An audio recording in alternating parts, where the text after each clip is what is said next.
So I know it's late in the day, everyone, but thank you for being here. We have a great presentation with a great presenter. Please try to hold all of your questions until after the presentation. Please grab him aside. He's going to stick around. So without further ado, I'd like to introduce Tibor Shanto. Thank you. Good afternoon. Thank you, Jose. So my name is Tibor Shanto, and by way of background, my company Renbor delivers professional development for professional salespeople. So unlike the previous panel, and certainly a lot of the people that you're going to be seeing, my job goes up to the point where the customer requests a quote.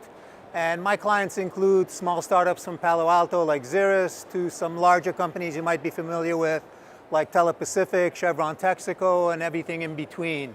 So much of what I'm going to be sharing with you is my experience or my view of B2B sales and how some of the current trends are coming together, and in some cases helping sales organizations really take it to the next level, and in some cases, as you'll see, keep it at the level they're at or maybe even a lower level.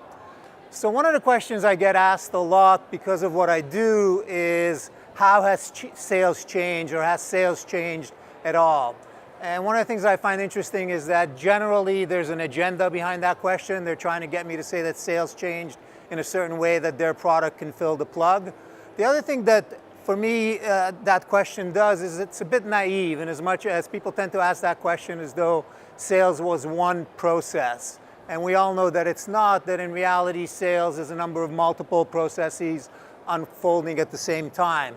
And not only that, but none of these processes are generally linear or moving at the same pace. They generally look a little bit more like this. And then when they come together, it's easy for people to think, or at least see, that there's change. So what I'd like to do is maybe flip the coin and look at the issue from a different standpoint and change the question to, has selling changed, to has buying changed? And with that, we can go back to sales and begin to dissect it and see where changes have occurred and it's actually making a positive difference, and maybe where changes haven't occurred and what you could do about it. So what I like to do is think about sales as really not just one total thing, but really being three concentric circles. And if we start with the outer circle, which is the one that's most obvious to everybody in the process, even people who are not in sales, what I call this particular one is the technology, the apps, the things that salespeople use and buyers use to make purchase decisions, and salespeople to influence and convince those decisions. And there is no doubt there's been a tremendous amount of change over the last 5 years, over the last 10 years, certainly from the start that the internet came along. And it's easy to see why, to a casual observer or people who aren't immersed in it day to day, it might appear that there's a lot of change. And if we look at it, there is a current picture that I found of the current stacks, and they're categorized and so on. And if we look at another slide, I saw this on LinkedIn last year, so probably the numbers have ratcheted up since then. But there's close to 3,000 apps on the App Exchange. That's just one exchange when it comes to sales tools, some 3.7 deployments. So certainly there's been a lot of change. But again, I think what is more accurate to say is that there's been a lot of activity, and it's dangerous to confuse activity with change. So let's look at how that's unfolded. Certainly sales leaders have bought into the fact they need to buy into these support tools and to help their salespeople get to the point where they can get a request for a quote or a request for pricing or an order. But let's see how it's working for the boys and girls on the front line. For them, complexity has increased over that same period. Only about 24% show that it hasn't increased for them, and I'm willing to bet that those are generally the guys or gals who are making quota. The others, as you can see over the last 4 years, they talk about that increase in complexity. And the first instinct that a lot of people have, sales leaders, people in sales and so on, is that the complexity is due to product, that complexity is really driven by the customer experience. But I think it's worth taking a look at that again and seeing that external factors are statistically insignificant when it comes to this question of how is this complexity impacting salespeople and their ability to sell. And if we look at product complexity, and certainly products have gotten more complex, but I think consumers, whether they're B2B or B2C, have gotten as sophisticated along with it. But again, those outside factors, they're roughly attribute about 9%. So 62% of complexity that salespeople identify are internal. And you can understand why, because every time a tool is introduced, it brings with it a set of approvals, complexities in rolling up. It might conflict with the previous tool. So there's a whole bunch of things. And as you can see in the stat in the bottom, there's some 20% of deals that are either stalled or lost, salespeople attribute to the complexity that is internal. And if any of you are sales leaders, the question would be, what would that 20% represent vis-a-vis your quota or your ability to hit quota? And there is a real cost to this. The CEB did an index, and as you can see, the higher the seller burden is, meaning they have to deal with these complexities, it translates into lower conversion. So you could do the math, but again, the less complex it is from a salesperson's point of view, the greater likelihood that they're going to be able to succeed and actually deliver what they're supposed to deliver, which is sales, clients, and revenues. And if you want to dive deeper into it, I did an article on this on LinkedIn, and you can get all the glory details, but the highlights are right there, that even though we're trying to help our salespeople by introducing these various tools, the net effect is a little bit different. And let's look at a different set of stats as to how the boys and girls on the front line are doing. And again, from a different set of sources, as you can see, 79% of SaaS sales reps miss quota. 14% don't even achieve 10% of quota. Again, whether this is due to the complexity or not, the end result, which is ultimately what sales leaders are looking for and corporate leaders are looking for, is clearly not there. So from there, it's worth exploring the second circle, which again, what I call is how people are using, or this is the area where buyers and sellers use the tools and things that we talked about in the first circle. So again, lots of change, or at least lots of activity in the first circle, similarly in this circle. So for those of you who are old enough, when the internet first came out, all of a sudden there was a balance between the information available to buyers as well as to sellers. And has anybody here read Dan Pink's To Sell is Human? So he talks about the information parity. And for a while that worked out until people who are selling in sales organizations figured out, hey, we can get into this information game and change the labels and change things around. And they started using the tools in the outside circle as well as the tools in the inside circle to begin to throw a lot of content, a lot of information, and so on. And some of them even put the label of knowledge and insights on it and so forth. But the reality is what initially was an information parity is now turned into an information overload. And buyers are finding it more and more difficult to understand what they should be doing, especially in trying to figure out how they should solve a particular opportunity or challenge that they're facing, long before they get down to the selection process, which is where a lot of salespeople tend to want to focus on their transactions, or at least their sales. And again, one of the other myths out there, you hear about it with the 57% of the way through before they reach out to a salesperson and so on. Buyers don't have their act together to the degree that salespeople fear or think, right? And in fact, with all the information that's coming at them, with the amount of different data that's being thrown at them, in fact, as you can see at the bottom, customers are increasingly overwhelmed and often more paralyzed than empowered. So I think salespeople are starting off with the wrong premise that buyers have all this information and things that they can make decisions with, whereas buyers are actually in the opposite direction. And one of the outcomes of that, as you can see, here's a more current study from 2016. Over 50% of companies have reported that their buying cycle has increased. So again, rather than things becoming simple, there's paralysis on the sales side, there's paralysis on the buyer side as well. So buyers are looking for help. And what they're saying is a number of things that I think sales organizations need to take to heart. First is that vendors are focusing on materials that buyers don't find trustworthy. And that's a big problem, because if they don't find it trustworthy to begin with, the more you pack on, it doesn't make it any more useful or any more trustworthy from the point of view of the buyer. Again, what they're saying is that they're emphasizing the selection criteria, which comes down to the old thing of price and features and so on. And buyers aren't finding that important. They're not trusting a lot of the vendors' claim, including ROIs, even though when you talk to buyers, they say ROIs is one of the things that they want to see. But often the ROI is very narrow in focus around the product, as opposed to the ROI to the company in terms of what they're trying to accomplish as a whole, as opposed to just what that particular product is serving. Buyers want hands-on experience, so they want to take a test drive. They also want case studies so they can see how others like them face similar scenarios, how they use the different products, and so on. So again, the other thing that's changed is clearly if the if the selling cycle is no longer a linear process, certainly the buying cycle is not as simple as it used to be. And then again, if you look at some of the latest studies that show that there's up to 5.4 people or different stakeholders involved in a buy decision, you can take this diagram and multiply it by 6. And again, you're seeing why it is that actually the buying and selling process are slowing down as opposed to accelerating the way that you would think based on some of the technology that's out there.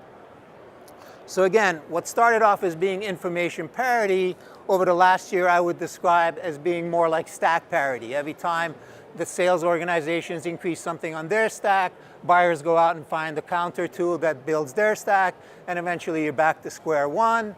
And the result is that everything gets a fresh coat of paint, everything gets rebranded, but what has really changed in the whole process? And I would argue, again, the answer to that needs to lay in the stats, and the stats are showing that things are slowing down as opposed to accelerating in terms of success. Which brings us to the innermost circle, which is probably the least visible because it's got those other two around, but I'm going to argue that probably the most important in the process, and where if you can get changes, it'll impact the outer two circles. And in this circle, we look at why it is that people buy. So while you look at all the changes that have happened in the outer two circles, I'm going to argue that not much has changed here since Eve had sold the apple to Adam. People buy for particularly similar type of reasons. The tools should help us get to that. So again, buyers aren't setting out to buy things, they set out to buy results, or as the theme of the program is business impacts, right? They're looking for things that are going to help them achieve business things as opposed to just get value out of one tool or a set of tools. And really what it's driven by is objectives. And if you think about it, that is the main reasons that buyers, if you look at it, tend to buy, which are objectives. So what I like to talk about, just tongue-in-cheek, because I don't do technology, is the objective stack. So I do agree that it has to be very much based on the role, so personas are big. Not everything is dependent on that. But other elements of the value stack include how can you shift time in their favor? And that doesn't mean how fast is your particular app, but how far can you shift time? Can you get them help? Can you get them something to market quicker? Can you help them collect money quicker? Can you extend the life of an asset longer, which has some impact or some positive result for them? On top of that, productivity, the mother of all empty calorie words, because everybody uses it, but it's lost its nutritional value in sales. Because if you think about it, it's used so many different times. I recently worked with a company whose logo continues to come up in these other rooms, so I won't say who they are.